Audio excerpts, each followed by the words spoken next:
नमः।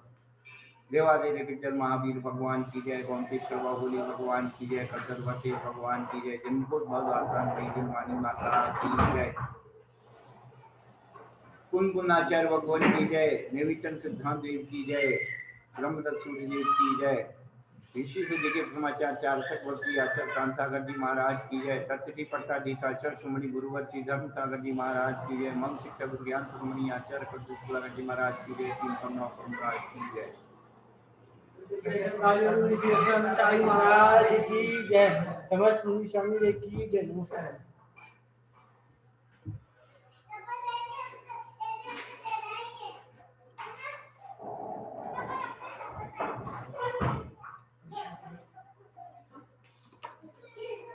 धर्मानुरागी भव्यात्माओं, पिछले दिनों से हम लोग द्रव्य संग्रह नाम के ग्रंथ को सुन रहे हैं।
जीव और अजीब अधिकार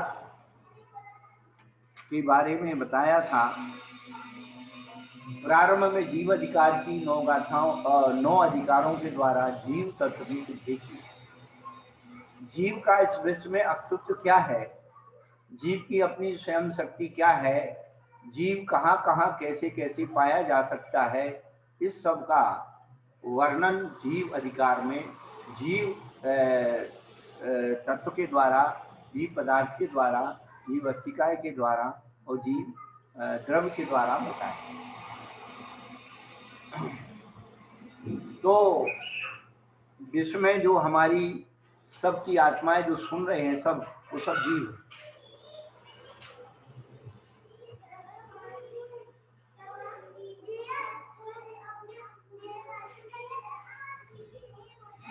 हमें अपने बारे में समझना है।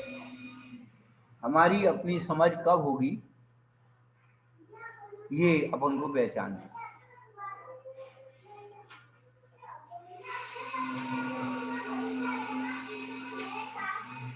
उसके बाद अजीब के बारे में वस्तु स्वरूप की निरूपणा हुई।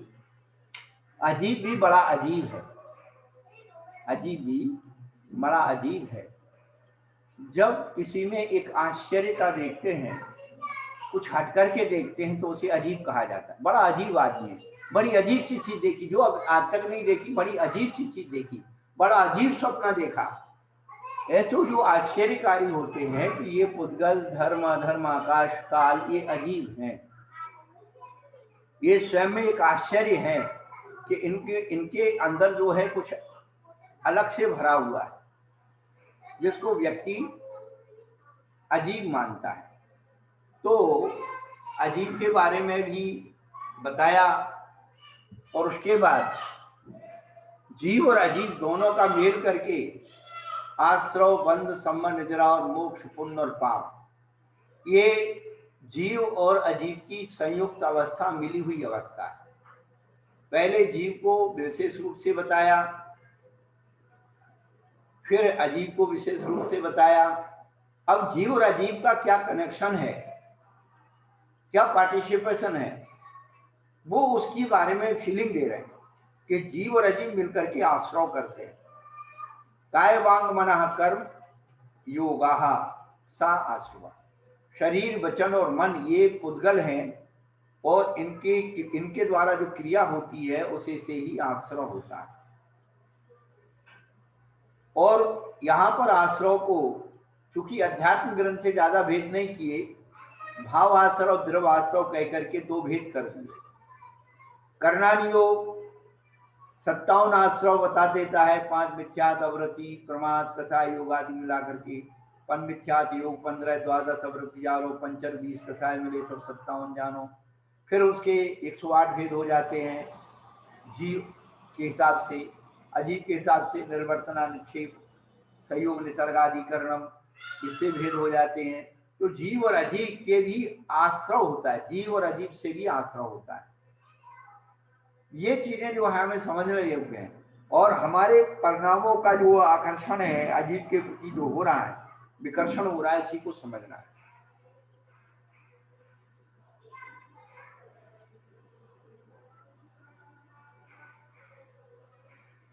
तो आश्रव ही भावाश्रव और द्रवाश्रव।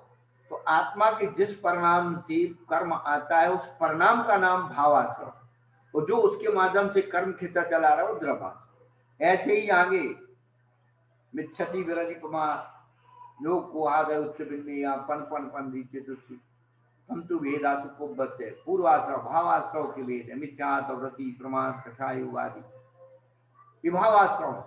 ऐसे परिणाम हम लोग करते हैं, कब वो चीजें कर्म की वर्णाएं आती। नाना वर्णादीनम पुक्तम जम समासौदी दब्बा सबोच नेरो अनेभ्यो जनक खादो। ये चीजें अपने अंदर फीलिंग करना है, इनको रटना नहीं है। रटे हुए तो बहुत है, हमें समझना है कि कभी ऐसी परिस्थिति हमारे जीवन में आती है तो हमारे परिणाम कैसे होते हैं। बस कोई भी वस्तु खो गई है, रख दी है, उस वस्तु के प्रति हमारा जितना लगाव है, व्यक्ति के प्रति हमारा लगाव है, वो शुभ अशुभ रूप से पुण्य और पाप रूप में परिवर्तित हो जाता है। तो जब आश्रव के भावाश्रव द्रवाश्रव है, भावबंध द्रव्यबंध है, भाव संबर द्रव्य संबर है, भाव निर्जरा द्रव्य निर्जरा है, भाव मोक्ष और द्रव्य मोक्ष। उसी प्रकार से उन्होंने पुण्य और पाप को बताया। स्व असो भाव से युक्त जीव पुण्य और पाप रूप होते हैं, और खाता वेदनी सुभायु सोमनाथ गोत्र ये पुण्य प्रकृतियां हैं, और इसके अलावा अन्नोन पापम बाकी के जो बचाए हैं सब पाप। इस प्रकार से विवेचना की गई। अब इनसे हमें बचना है, आश्रव से बचना है, तो क्या उपाय करना पड़ेगा? तो रत्नत्रय ही हमारे लिए उपाय। रत्नत्रय के बारे में अब जो अधिकार बताया जा रहा है वह सम्यक दर्शन, सम्यक ज्ञान और सम्यक चारित्र रूप। ये कहा जा रहा है कि तू आश्रव बंध संबंध निद्रा पाना चाहता है, मोक्ष पाना चाहता, तो उसकी प्राप्ति का उपाय क्या है?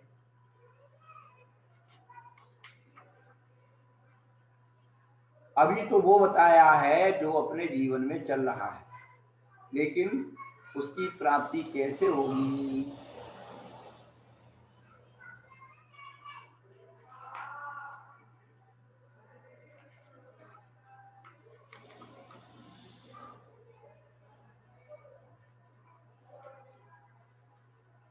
तीसरा अधिकार मोक्ष मार्ग प्रतिपादिक अधिकार है।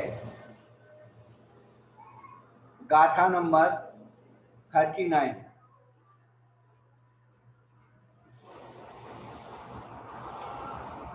दंसन पुवमनानम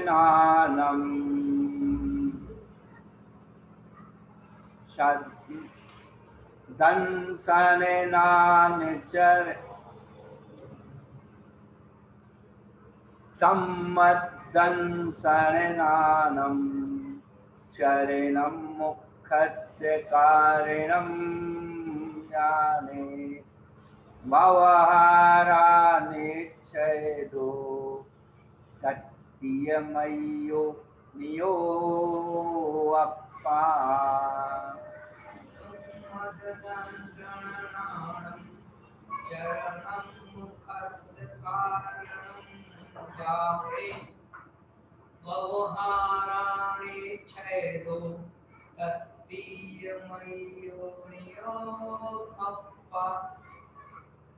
सम्यक दर्शन नानम चरणम, सम्यक दर्शन, सम्यक ज्ञान और सम्यक चारित्र मोक्ष से कारणम जाने। व्यवहारा, व्यवहार नहीं से सम्यक दर्शन, सम्यक ज्ञान, सम्यक चारित्र ये तीन मोक्ष के कारण हैं। व्यवहार नहीं से और निश्चय नहीं से उन्होंने कहा तत्तीमयो रत्नत्रयमय आत्मा ही मोक्ष का कारण है।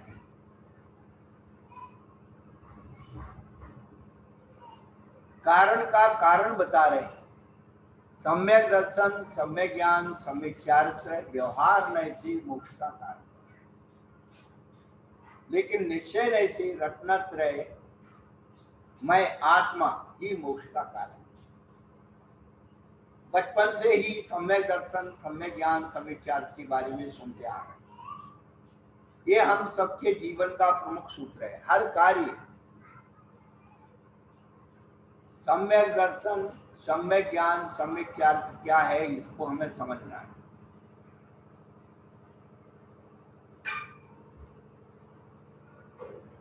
अच्छी तरह से देखभाल कर चलना, अच्छी तरह से देखभाल के करना, किसी भी कार्य को करना है तो ये सूत्र अपने जीवन का प्रथम मंगलाचरण है। क्या आप कहीं जा रहे, आपके इष्ट लोग कहीं जा रहे तो आप उनको हिदायत देते हैं अच्छी तरह से देखभाल के जाना।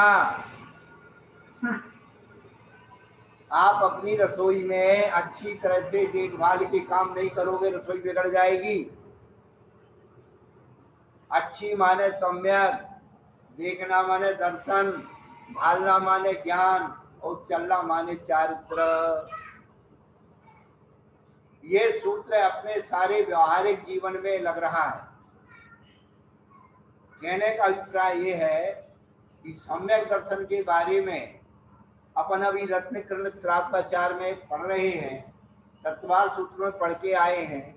सम्यक दर्शन के बारे में बहुत कुछ बताया जा सकता है, समझते हैं, सुनते हैं, जानते हैं। और हमने आपको पिछले दिनों बताया भी है कि चारों अनुयोगों का सम्यक दर्शन है। वर्तमान योग में सम्यक दर्शन, जिनदत्त सेठ कभी झूठ नहीं बोलता है। अंजन चोर ने जिनदत्त की बात की श्रद्धा की तो सम्यक दर्शन प्राप्त कर लिया। देवतागण जाकर के नरकों में जीवों को संबोधन करते हैं, उससे सम्यक दर्शन हो जाता है। कर्णान योग में अनंतानुबंधी और मिथ्यात्व की प्रक्रियाओं के उपशम से सम्यक दर्शन होता है।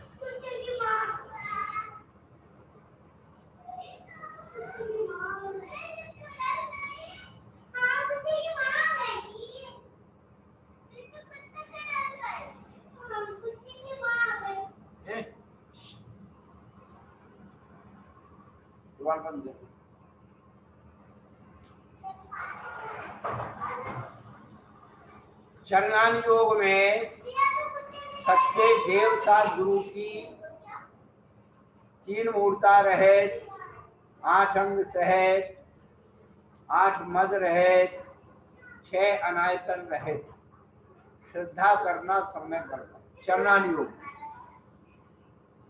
और द्रव्यान योग में केवल स्वतत्व, व्यवहार से सातत्व है और निश्चय से स्व आत्म तत्व का संधान करना, ये सम्यक दर्शन। बार बार अपने मस्तिष्क में ये बातें याद करते रहना। जो हम एकांगी परिभाषा बताते हैं, एकांत से बात बताते कि आत्म तत्व को जानना ही सम्यक दर्शन है, तो ऐसा आचार्यों ने एकांगी कथन नहीं किया।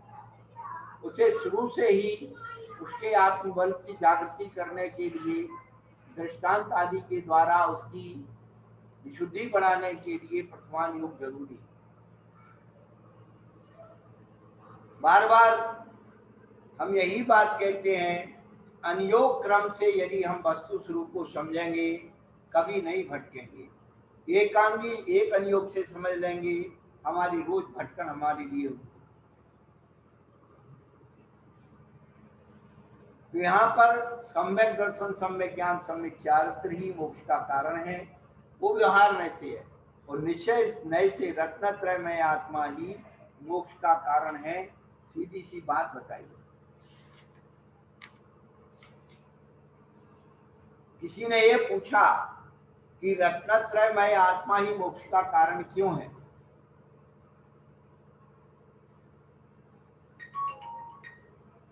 हमेशा एक बात ध्यान रखना, कारण के कारण हुआ करते, कारण के कारण हुआ करते। एक कार्य की सिद्धि के लिए अनेक कारण होते हैं।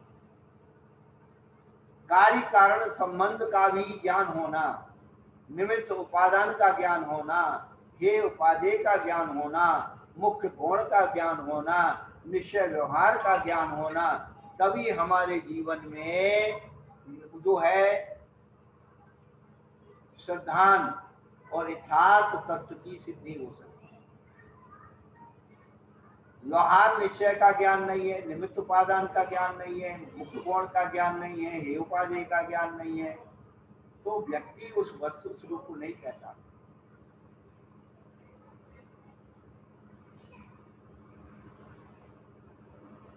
तो कारण के कारण क्या होते हैं?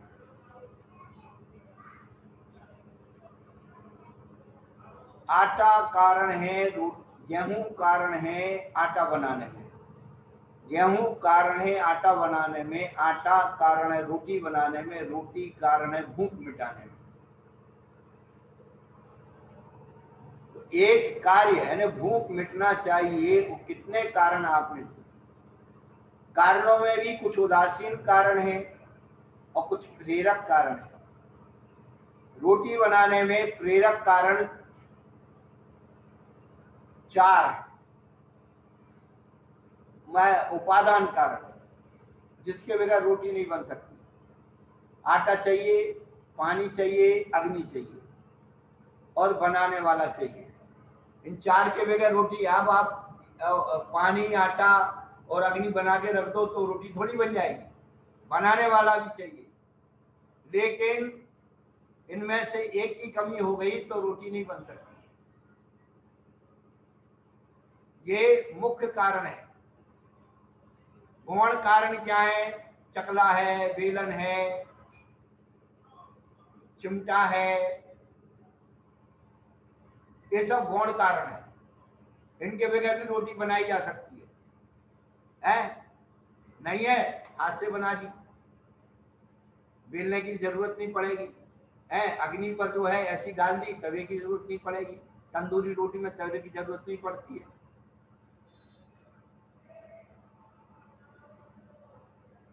परंतु पानी, अग्नि, आटा और बनाने वाला, यह मुख्य है। बाकी को गौण अपन ले सकते। तो हमारे बुजुर्गों के पास कितना विज्ञान था। घर से आटा ले जाते थे सूखा हुआ और लोटा डोर रख ली, और जहां पहुंचे वो क्या करते थे, आसपास के छाने इकट्ठे किए और कुएं से पानी छान करके और कुएं के पत्थर पर, पाट पर ही आटा जो है उसी पर गूंथ लेते थे और पानी की जो लोटा होता था उसमें दाल डाल करके उसे उसी पर रख देते थे, या दाल को गीली करके आटे के अंदर भर दी, बाटी बना करके उसी में डाल दी, तो उसी में बाटी भी सिज गई, आटी भी सिज गई।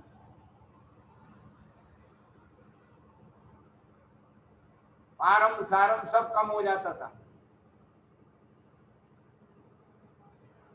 तो जो मुख्य कारण है वो अपने पास होना है।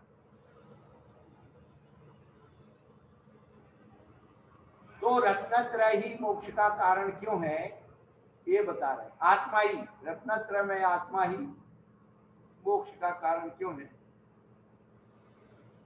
रैणतयम न भट्टै अपाणम मुयत्तु अन्नदवेयं हि तम्हा तत्प्रियमय्यो बोधिरु मोक्षस्य कारणम् आदा।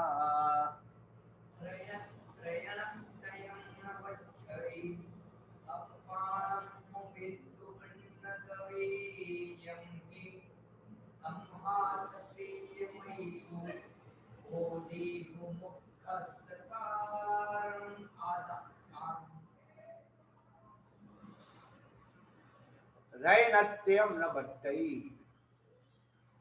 रत्नत्रय वर्तन नहीं करता है। कहा? अपाण मृत्यु, आत्मा को छोड़ करके, अन्न द्रव्यम ही, आत्मा को छोड़ करके आत्म द्रव्य के अलावा रत्नत्रय और कहीं नहीं। तम्हा, इसीलिए वो रत्नत्रयमय आत्मा ही मोक्ष का कारण जानो। निश्चय से रत्नत्रयमय आत्मा ही मोक्ष का कारण। लड्डू के अंदर घी, आटा, शक्कर मिल गया तभी वो लड्डू कहलाता है।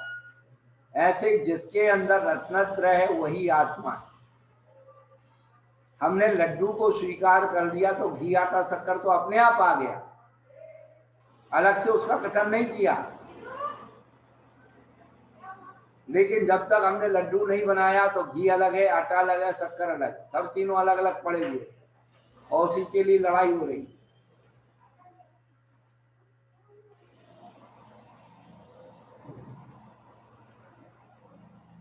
कहने का अभिप्राय यही है कि रत्नत्रय आत्मा को छोड़ करके अन्य द्रव्यों में नहीं पाया जाता। तो हम उस मूल द्रव्य को पकड़ें, जो आत्म द्रव्य है उसके लिए ही प्रयत्न करें, उसी के लिए ही पकड़ें, तभी हमारे कल्याण का मार्ग खुलेगा।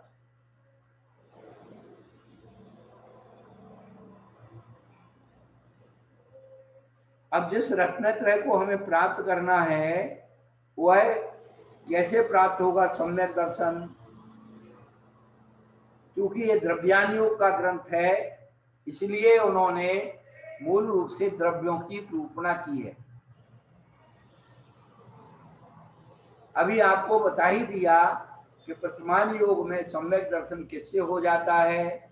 तो उपदेश के द्वारा, कोई भी देवतागण उपदेश देने के लिए वहां जाते हैं, या गुरु महाराज उपदेश देते हैं, या जो सम्यक दृष्टि की बात को है, जनदत्त के वचन कभी झूठ नहीं बोलता है, उससे ही उसको सम्यक दर्शन हो गया।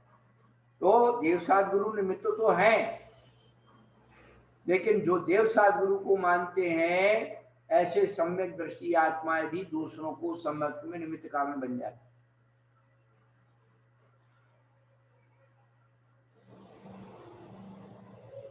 धर्म परीक्षा ग्रंथ पढ़िए आप लोग, अमित गति आचार्य का लिखा हुआ, बड़ी रोमांटिक घटनाओं के द्वारा अपने अंदर का जो द्रव्य मिथ्यात्व, भाव मिथ्यात्व, उसकी सूचना की। हम लोग आगम को पढ़ना ही नहीं चाहते। आगम की बात को यदि हम सही ढंग से पढ़ लें, हमें कोई भटका नहीं सकता। इधर उधर की पुस्तकें पढ़ लेते हैं, इधर उधर के प्रवचन सुन लेते हैं, जिनने जो किया वो मान लेते हैं। कोई भी जो भी प्रमाण दें आगम के अनुकूल दें, पहला। दूसरा, अनियोग विवक्षा से दें। आगम की बात तो सभी करते हैं कि हम आगम से बोल रहे हैं, लेकिन कर्णानुयोग की बात चरणानुयोग, चरणानुयोग की बात कर्णानुयोग डाल दी, वो कचरा हो जाता है। फिर वो कहते हैं मान लो हम ही बोल रहे हैं, तो यदि हम आपको बता रहे हैं तो आपको हमारी बात समझ में आ रही, और कोई दूसरे महाराज बताएंगे उनकी बात समझ में आएगी। हमारी बात ऐसे लगेगी कि महाराज ने ऐसे बताया था, उनने ऐसे बताया था। या आपको हमारे प्रति श्रद्धा है तो उनकी बात गलत लगेगी, उनके प्रति श्रद्धा है तो हमारी बात गलत लगेगी। लेकिन अनियोग विवक्षा का ज्ञान हो तो आप समीकरण बिठा सकते हैं, इस अनियोग की अपेक्षा ये बात सही है, इस अनियोग की अपेक्षा ये बात सही है।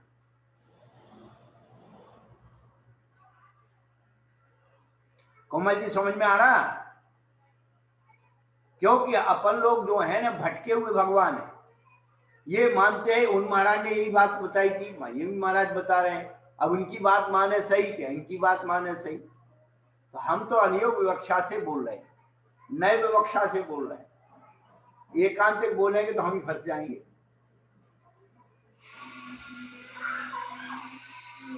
आप लोगों के लिए सबसे पहले अंदर की प्रेरणा जगाने के लिए प्रथमान योग जरूरी है। परिणामों को पिघलाता है, प्रोत्साहन देता है, दुख को झेलने की शक्ति प्रथमान योग से ही आती है। दुख तो सबके जीवन में आएगा, लेकिन दुख को सहन करने की शक्ति प्रथमान योग की। सीता जब विलाप करती है, कृतांत वक्त छोड़ करके जाता है, उसका वर्णन आप पढ़ो, अपने कर्मों को कैसे धिक्कारती है, हैं? उसने अंजना ने किसको दोष दिया? अपने कर्मों को दोष दिया। तो कर्म की बात हम कर्म पे रख दें तो अवंध की दशा को प्राप्त हो जाए। हम लोग क्या करते, कर्म की बात को अपनी बात बना लेते हैं, कर्म को पकड़ के रखते हैं, इसलिए दुख उठाते हैं।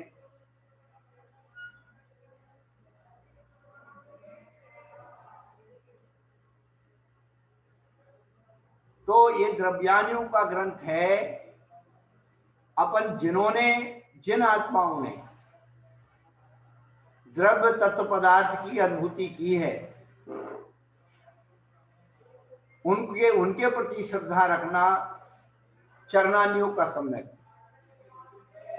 देवे जनेन्द्र गुरु परिग्रह वेन धर्मे दया ज्योत सारो एहु मान शामे कित को कारण अष्टे अंग ज्योत धारो अष्टे अंग अरु 2 से 25 तिन संक्षेपे कहिए बिन जाने ते दोषे गुणन को कैसे तरिए गइए।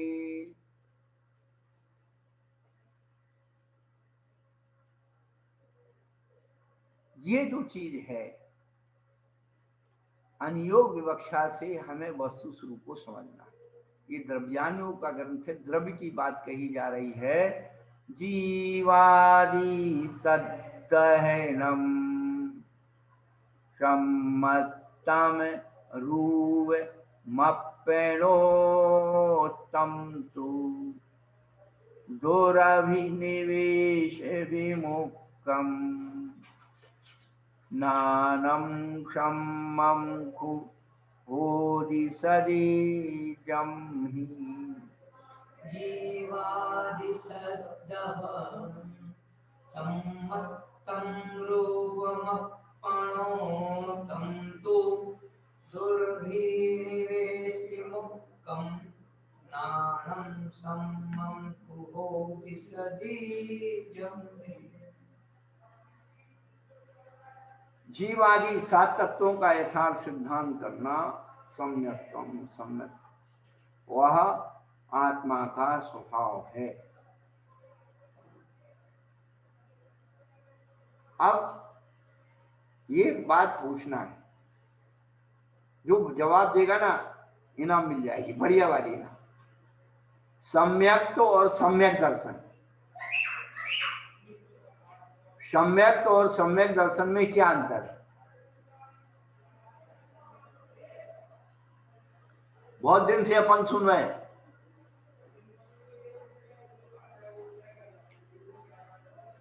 करोड़ों रुपया शंका समाधान में खर्च हो रहे हैं, केवल 2 ही बातें बताई जाती है, एक मिथ्यार्थ है एक पाप है, एक मिथ्यार्थ है एक पाप, इसके आगे कुछ बढ़ते ही नहीं। हम तो इतने शंका समाधान देखते हैं, कभी कभी देख लेते हैं, सुनते हैं, मालूम पड़ती बस 2 ही बातों पर चर्चा हो, एक मिथ्यार्थ और एक पाप। अरे समझने के लिए, समझाने के लिए बहुत सारे विषय। अपनी बुद्धि को 2-3 बातों में गौण करके रखो और विशेषताओं को खोजो। प्रणीता बहन जी बता रही है कुछ सम्यक और सम्यक दर्शन में क्या अंतर है।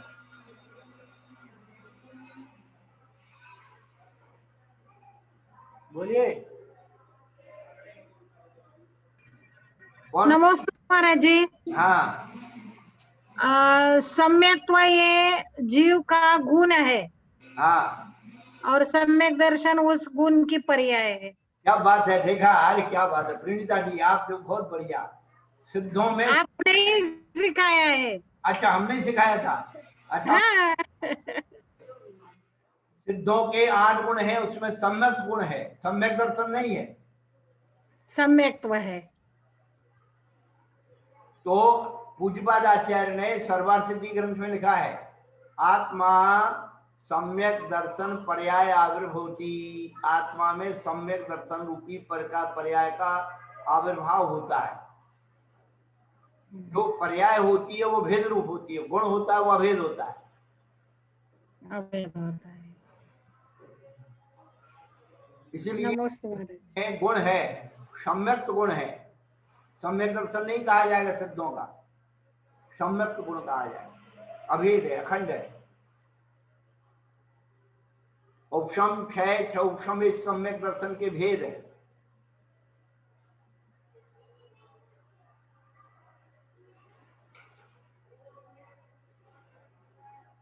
इसलिए मार्गना में सम्यक मार्गना रखी है।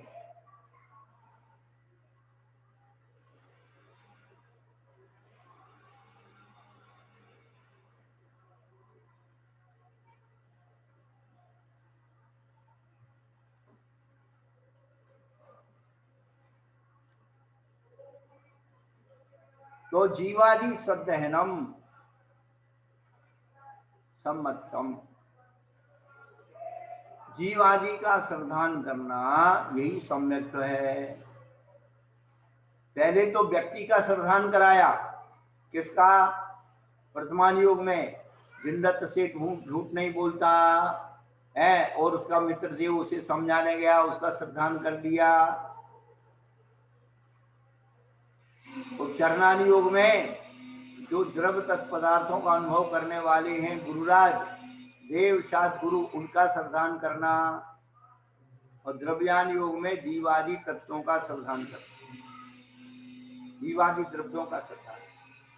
ये चीजें जो है अपने जीवन में आना।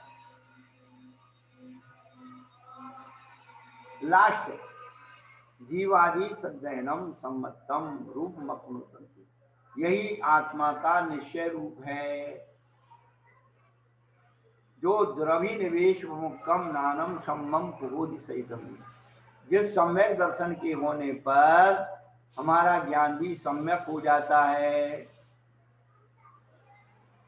विपरीत द्रव्य यानी विपरीत अभिप्राय और निवेश मुक्कम संशय विपर्यय और अनध्यावसाय से रहित होता हुआ सम्यक ज्ञान हो जाता है। संशय विपर्यय और अनध्यावसाय से रहित, संशय विमोह बम द्रवी निवेश मुक्कम। तो हमारा जो सम्यक दर्शन होने से हमारा ज्ञान भी सम्यक हो जाता है। इसलिए आचार्यों ने सम्यक दर्शन को प्राप्त करने के लिए जोर दिया है। और लोग सम्यक ज्ञान की प्रतिभा रहे, ज्ञान करो ज्ञान करो ज्ञान करो। किस बात का ज्ञान करो? आज की जो भटकन है ना, आदमी के अंदर जो है, प्राचीन काल में ज्ञान कम था, श्रद्धान ज्यादा था। आज के समय में ज्ञान ज्यादा है, श्रद्धान कम है। हम अपने ज्ञान को सही रूप लेकर के आ जाए तो कल्याण का मार्ग खुल जाएगा।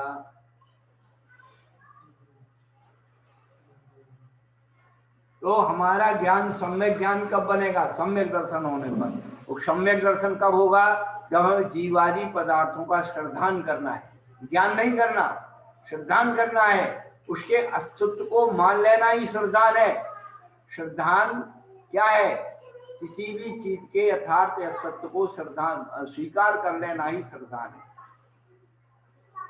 जैसे किसी निमित्त ज्ञानी ने आपके घर में एक खजाना बता दिया कि आपके घर में एक खजाना है, मिला नहीं है, लेकिन रात भर नींद नहीं आती है कि पंडित जी झूठ नहीं बोलते, उनका ज्ञान बड़ा सिद्धस्त ज्ञान है, उन्होंने खजाना बताया, जरूर यहाँ हमारे खजाना है। तो श्रद्धान का मतलब खजाने पर श्रद्धान करना, रत्नत्रय का श्रद्धान करना, ये हमारा श्रद्धान है। लेकिन वो रत्नत्रय कैसे मिलेगा, वो सम्यक दर्शन कैसे मिलेगा, तो खजाना कैसे मिलता है, खोजने से मिलता है। ऐसे ही अपने अंदर हम खोजें, जो अनावश्यक कचरा है उसको निकाल दें, 3 मूर्ता, 8 मत, संकादी दोष, इनको अलग कर दें, हमारा सम्यक दर्शन हमें मिल जाएगा।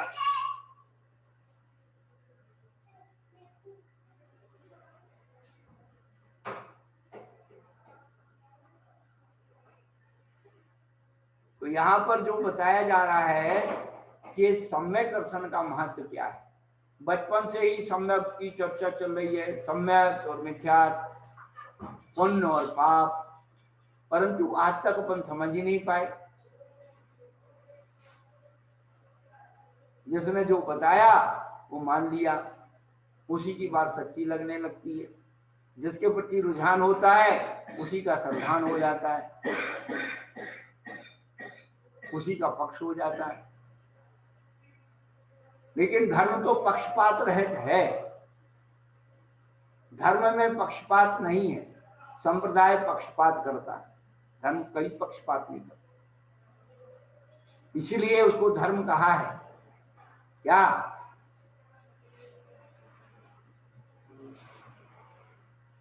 ये जो सैनी पंचेंद्री पर्याप्त चारों गति का जीव धर्मात्मा हो सकता है, धर्म को धारण कर सकता है, जरूर तत्पदार्थ का श्रद्धान कर सकता है, उसमें कोई कुछ नहीं लग रहा।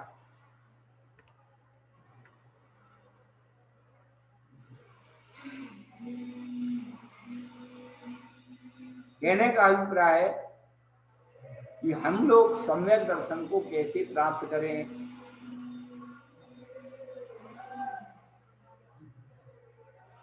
चारों अनुयोगों की विवक्षा से वो अपने परिणामों को समझने की कोशिश करें। पहले तो आदर्श को ढूंढे जिसने सम्यक दर्शन प्राप्त किया, कैसी परिस्थिति में कैसे परिणाम हुए, क्या प्रतिक्रिया हुई। तो करनाल योग का सम्यक दर्शन अपने अंदर 6 महीने से अधिक तो कसाय किसी के प्रति नहीं हो,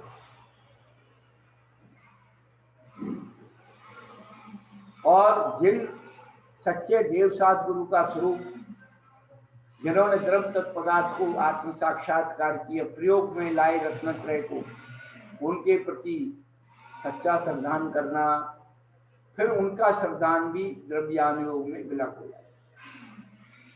वो कहते हैं कि जो यथार्थ रूप द्रव्य तत्पदार्थ है तुम उसका ही श्रद्धान करो, तो सम्यक दर्शन है।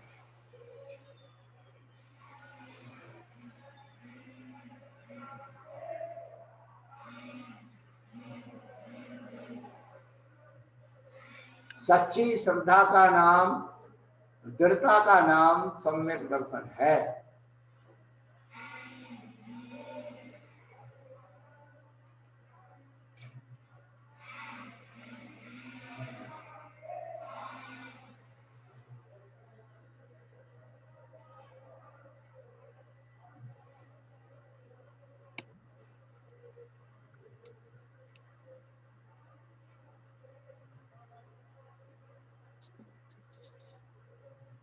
यहां बहुत अच्छी बात कही,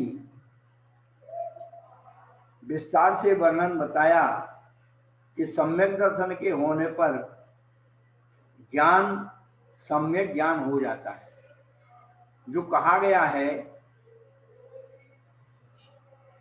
उसके बारे में अभी आने वाली दीपावली सवेरे निर्माण लाडू और शाम को पूजन। इसमें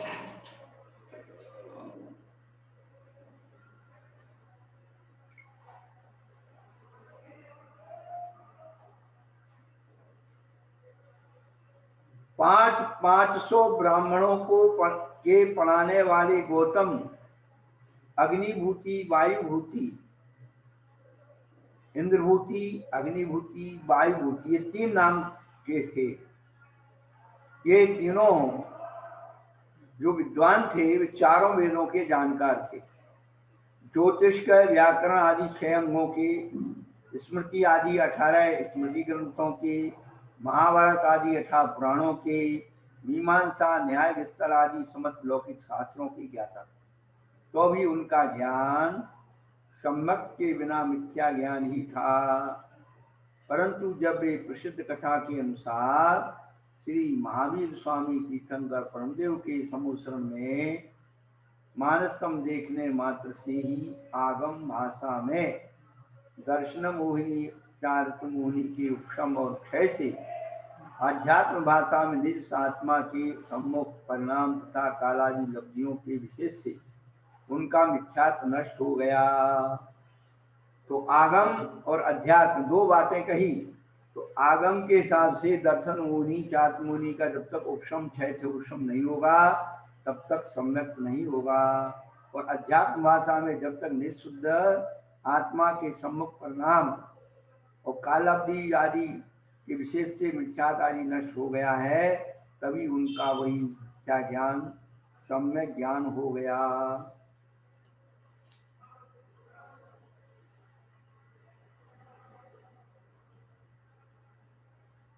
सम्यक ज्ञान होते ही चैती भगवान इत्यादि रूप से भगवान को नमस्कार करके सृजन दीक्षा धारण करके कि श्रोत के अनंतर ही मति, श्रुतब्धि और मन पर इन 4 ज्ञान तथा 7 विद्यों के धारक होकर तीनों ही गणधर हो गए।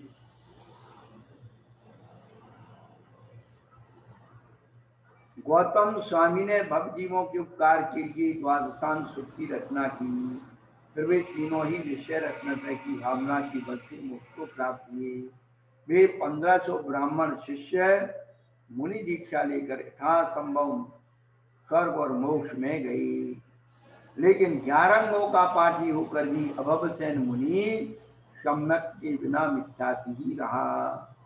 इस प्रकार सम्यक के महत्व से मिथ्या ज्ञान, मिथ्या प्रचरण, व्रत, क्षम यानी समता उपकषायों की मंदता, ध्यान आदि ये सब सम्यक हो जाते हैं।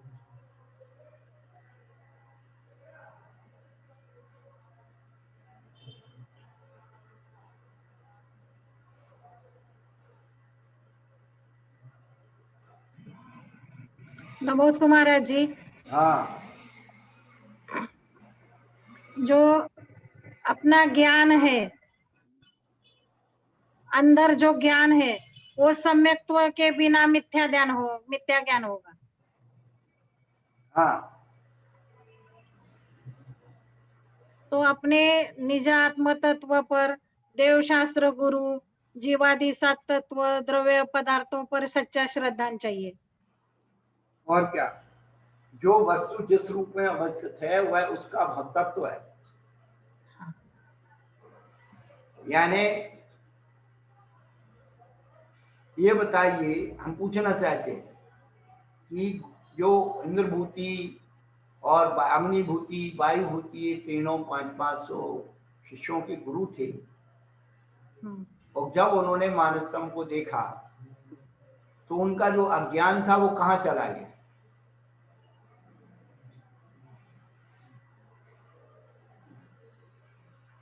अज्ञान कहाँ चला गया? अज्ञान सुज्ञान में परिवर्तित हो गया। कैसे हो गया?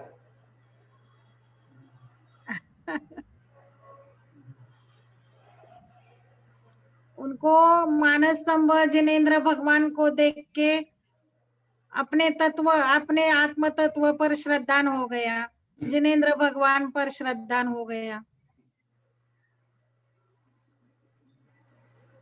तो उन्हें मिथ्या ज्ञान का ये ज्ञान हो गया कि ये मिथ्या थे। क्या हाँ, पहले मिथ्या जान लिया उन्होंने। मान रहे थे, वो हाँ, आया कहीं नहीं, लेकिन हाँ, अज्ञान को उन्होंने क्या किया, सम्यक अज्ञान को अज्ञान जान लिया। अज्ञान को अज्ञान जान लिया। पहले हाँ, ज्ञान को ज्ञान मान रहे थे, उसका अहंकार हो रहा था, हाँ, लेकिन अब उन्होंने क्या किया, उसी ज्ञान को क्या कर दिया, सिद्ध अज्ञान। तो सम्यक ज्ञान के द्वारा उनका जो ज्ञान था वो अज्ञान रूप उन्हें समझ में आ गया, गया कहीं नहीं, वो भूले नहीं। लेकिन परिवर्तन हो गया। हाँ, दृष्टिकोण बदल गया। हाँ, पत्थर के ढेर में रत्न रखे हुए हैं, जब तक ये नहीं माना कि ये जो है रत्न है, पहचान नहीं हुई, तब तक पत्थर मानते रहे। हाँ, जिस जन पहचान हो गई तो पत्थर को ना मान करके उन्होंने रत्न मान लिया, उसकी रक्षा करना शुरू कर दी।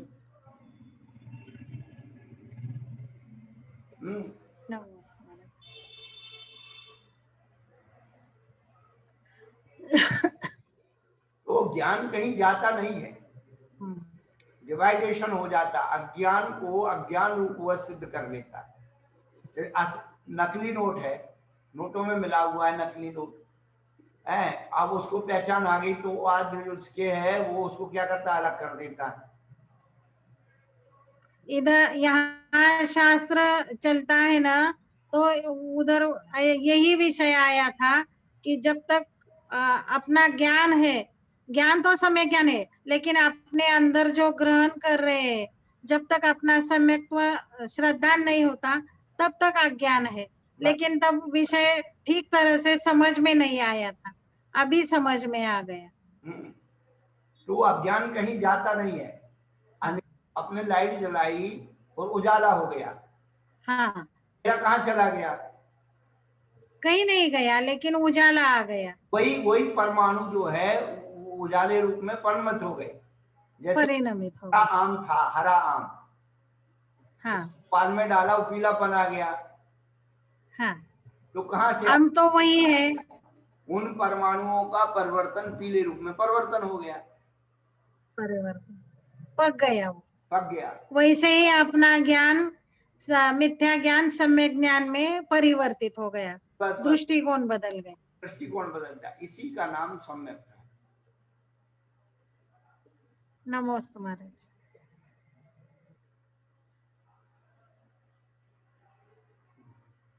तो हमें अपने दृष्टिकोण को ही बदलना है।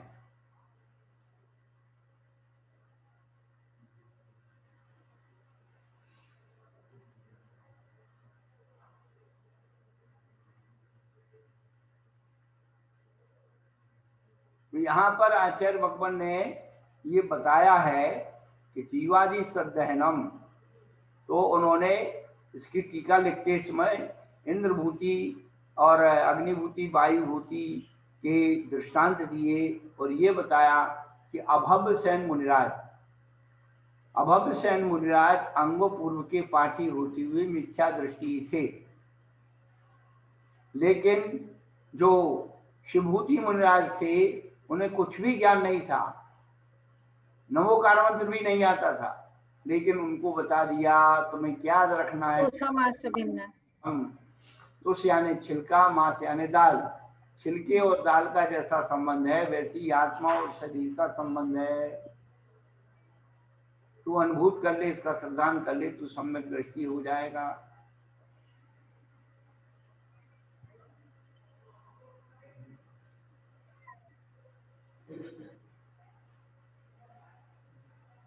श्रद्धा हो विजिनवाणी पर विनय सहित धर लो, ना पढ़ाई पढ़ जाओगे, तब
नमोस्तु महाराज जी, नमोस्तु। नमस्ते महाराज जी। जय करो जय करो जय गुरुवर जय। हाँ जय करो जय जय जय। हाँ बब्बा जय। तो बब्बा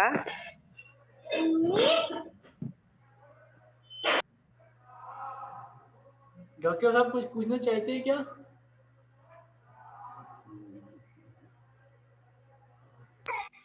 जय जय करो। नहीं, नमस्ते महाराज जी।